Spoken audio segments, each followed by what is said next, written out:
A Sudan judge sentences a pregnant Christian woman to flogging and hanging. Her crime? Marrying a Christian man and refusing to renounce her own Christianity. The woman was convicted under Sudan's barbaric Sharia law. It forbids women from marrying non-Muslim men.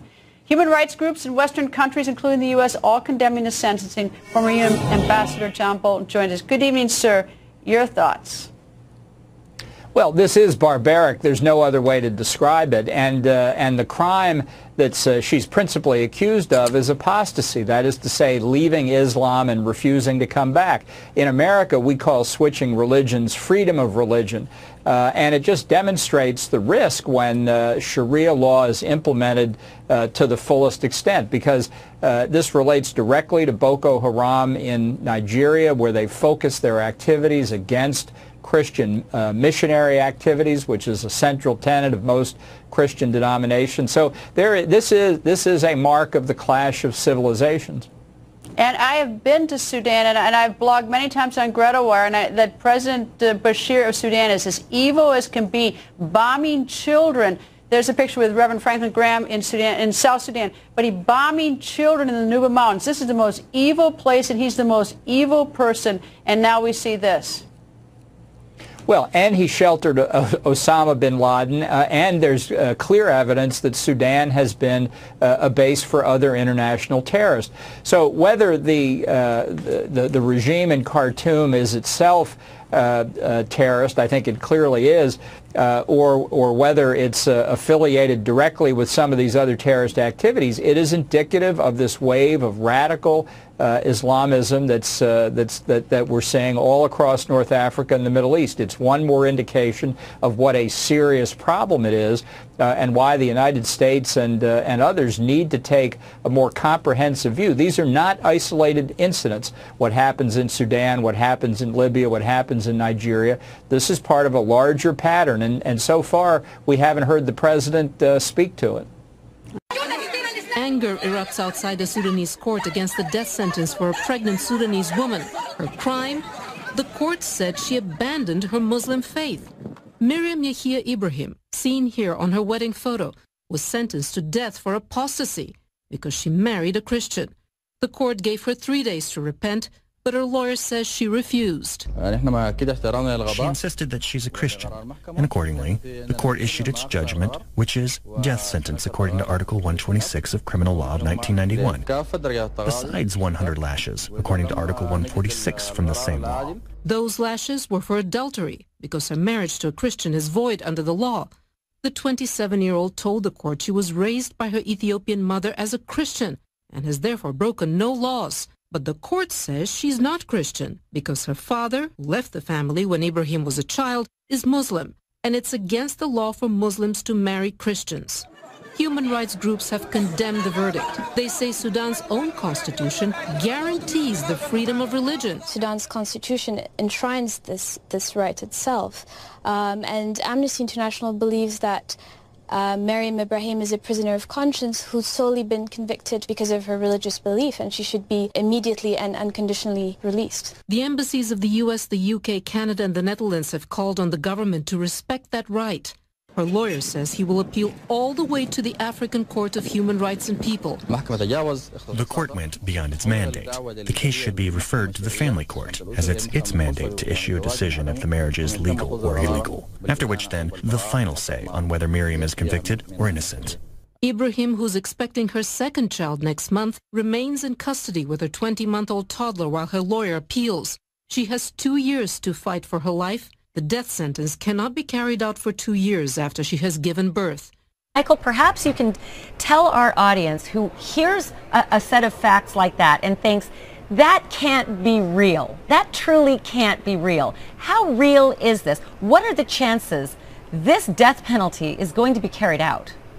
Well, there's every chance it could get carried out. Not initially, though, Ashley, and that is because this poor woman, Miriam Ibrahim, is actually pregnant. She's 8 months pregnant, as you pointed out. She's in prison, though, while she goes through the pregnancy. The court has said that she can have the baby and then breastfeed for 2 years after that, and then the death penalty will be carried out. Now, you make a couple of points here.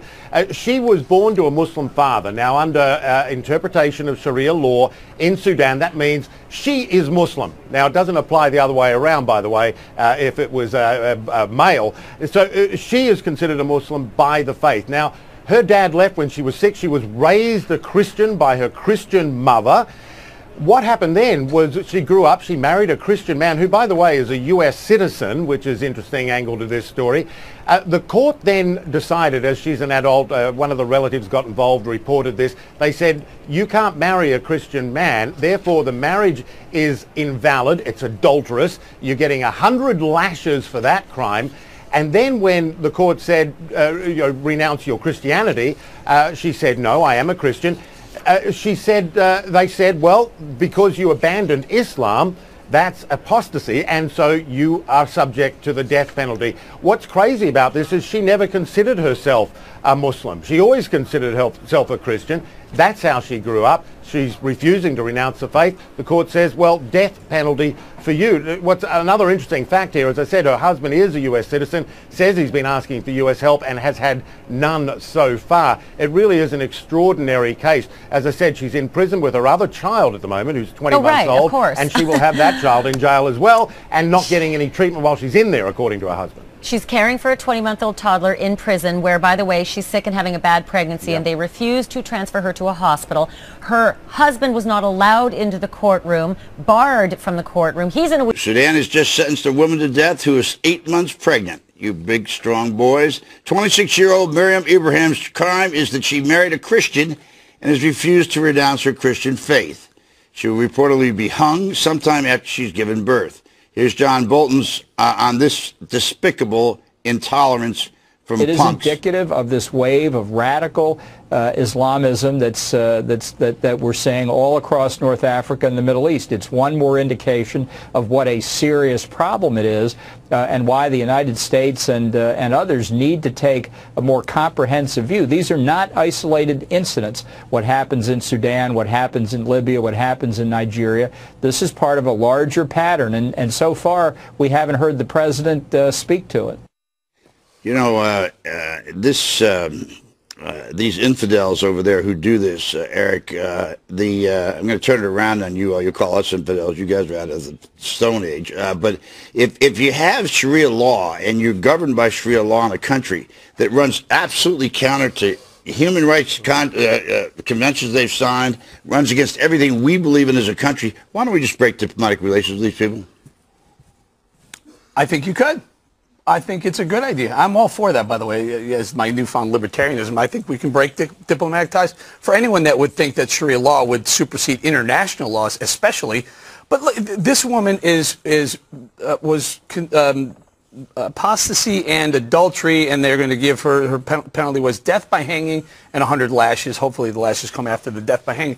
These people are animals, and for anyone to say that Sharia law now should be instituted, like the Sultan of Brunei is trying to put Sharia law into that country, you're right, Bob. Cut off ties with them. I don't know that you can cut off trade with them, because Saudis, there are some that there's a big portion of Saudi people that would like to see Sharia law, and it'd be tough to cut off, oil trade. Well, they actually live under Sharia law, the Saudis, and we won't cut off because they're oil, which is another reason I'm for the pipeline, by the way. Cut them off and cut them off completely. Andrea, is this? It seems that in the last couple of weeks, people have finally begun to recognize what is happening there with the 250 or 75 girls who were kidnapped in Nigeria, and now this situation. This has been going on a long time, and nobody's paid any attention to it. Hundreds and hundreds of years they have been killing not just men, but women, for a lot less than marrying a Christian, too. Remember, she committed the worst crime of all. The Muslim who turns on the Muslim faith. That's far worse than the infidel. But they have killed women and maimed women and beaten women over going out in public without having the accompaniment of a family member. They have killed women for driving in some Muslim countries. You mentioned the Saudis. The Saudis have spent hundreds of millions of dollars funding Wahhabism, which is incredibly anti-West. And yet, even though, Bob, I think when the First Lady holds up the hashtag, she does bring awareness to the issue, but no one explains what it is. No one understands why. They don't get the history of Islam. We don't teach it in the schools. We don't understand that radical Islam has been here for hundreds and hundreds of years. They've been murdering people. This isn't a new thing, and it's not going away anytime soon. So simple signs and hashtags and just bring back our girls isn't enough. Well, Jedediah, let me just ask Jedediah one question here. This incident, I mean, I would bet you most people did not know that you could be put to death by hanging if you said you were Christian and not Islam. Yeah. You revoked your Islamic faith. Maybe we're learning something from this. I mean, it's a tragic way to learn it, but maybe people realize that we're talking about a bunch of infidel Stone Age people. I agree with you, though. I think we have to do more than condemn it. I think part of it is educating people and running segments like this and having people at home sit home and watch and understand the severity of what's going on. Look, though, I think ties should be cut. We are a country that stands for freedom. Everything that we stand for stands against this. We stand for freedom of religion. You can marry whoever you want. Individual liberty. That goes in direct contradiction to what's happening here. So I think we have a responsibility to not just say we condemn this, but to put some action behind it. So yeah, you bet I would say cut ties. Let me ask you, Kimberly, they have signed, Sudan has signed conventions, international conventions on human rights, which specifically says that this sort of thing should not happen. Now, it is true in their law, it says that this should happen, but how do you sign an international convention and not be bound to it? Well, that's the problem. So they're in violation of that, which is why it would be very helpful to bring a lot of attention to this situation. Her husband, to no avail, has begged the State Department, the United States, to get involved, and they have chosen to not do so. What is the message here? I thought they were talking about let's not have a war against women. Well, there is an international war against women to the point where this woman is going to be lashed 100 times and then she's going to be hanged. How is this okay? Why aren't people outraged? And the crimes of which they are accusing her, by the way, does anyone care that she's not guilty of those crimes? This is a legal marriage to a Christian man. She is Christian. They can prove, in fact, that she was never Muslim. It's not like it was a conversion. But they're going to be graceful and wait until her child is 2 years before they execute her. In fairness to Kerry and the State Department, they have spoken out about this. Okay, but so they haven't done anything about it. Would you suggest cutting off all aid to the Sudan and other countries? Absolutely. All the countries. Because I'm going to remind you of this when you tell us that we should be continuing aid to certain countries, and I'm just going to remind you, well, if there's Sharia law in that country, you're willing to cut off. Let me make it clear. If there's Sharia law dominates that country's legal system, that it is something that we simply cannot abide and we should not participate in. No way. Yes, but our president believes that we have a shared history of tolerance with Islam. Well, if I'd seen some tolerance out of Islam, I haven't seen it anywhere soon. All right, coming up.